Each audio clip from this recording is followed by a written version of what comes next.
Bu Sarah, di Wahyu pasal 20 itu ada catatan. Nah, sebelum Yesus mendirikan kerajaan 1000 tahun di bumi, akan ada kebangkitan pertama, yaitu para martir yang karena kesaksian firman dan karena tidak menyembah binatang lalu dipenggal. Nah, pertanyaannya Bu Sarah, yang bukan martir itu ada di mana? Itu apakah sudah terangkat? Nah, kalau terangkat, di mana mereka? Karena di dalam Wahyu 20 ini disebutkan orang mati yang lain belum tentu dibangkitkan. Belum dibangkitkan. Belum dibangkitkan. Nah, padahal rapture itu terjadi hal pertama, orang mati yang di dalam Tuhan bangkit. Nah, pertanyaannya itu keren banget ya.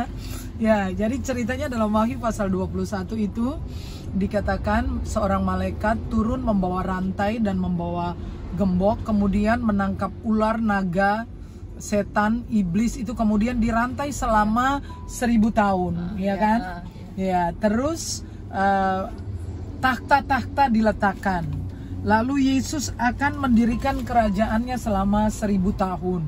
Nah, di dalam catatan itu dikatakan bahwa orang-orang yang mati karena iman, karena kesaksian firman, karena menolak menyembah binatang, menyembah naga, yang dipenggal, artinya mati secara martir, ya mati karena iman mereka itu akan dibangkitkan, dan itu adalah kebangkitan yang pertama. Jadi pertanyaan Tante Fang tadi bagus sekali. Kalau memang itu adalah kebangkitan pertama, terus orang-orang yang mati bukan karena martir, ya mati biasa aja gitu karena tua sakit, tapi mereka orang percaya, dan di dalam surat-surat Rasul Paulus yang mengatakan bahwa rapture, apa yang terjadi itu adalah selama rapture itu adalah hal pertama terjadi waktu peristiwa rapture adalah orang-orang mati yang mati di dalam Tuhan itu akan lebih dahulu bangkit. Ya sudah itu baru yang masih ada terus diubahkan. Nah, sekarang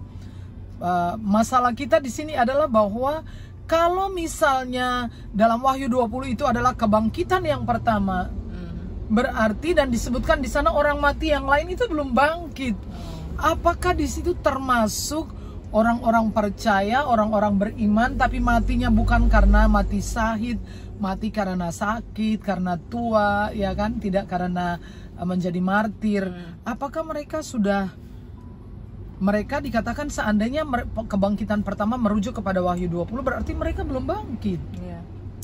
Dan itu berarti bahwa kita semua akan masuk masa kesusahan besar, di mana akan ada aniaya karena orang-orang yang tidak mau menerima tanda di dahi atau di tangan kanan, tidak bisa jualan, tidak bisa membeli, kemudian juga akan dipenggal, akan ada masalah, ya.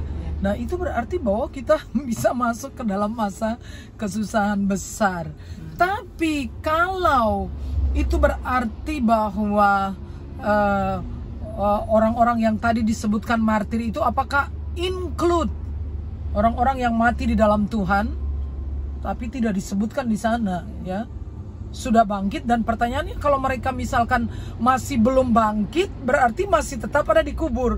Tapi kalau mereka mengalami rapture, itu berarti mereka ada di satu tempat. Kalau dalam kronologis peristiwanya, setelah rapture terjadi, maka akan terjadi perjamuan kawin anak domba, yaitu pesta pertemuan antara gereja orang percaya sebagai mempelai perempuan dan Yesus sebagai mempelai laki-laki, di mana akan terjadi pesta perjamuan kawin anak domba, ya, pembagian pahala, ya, mahkota, ya. Nah, pertanyaannya di mana? Pertanyaan tadi mana, ya?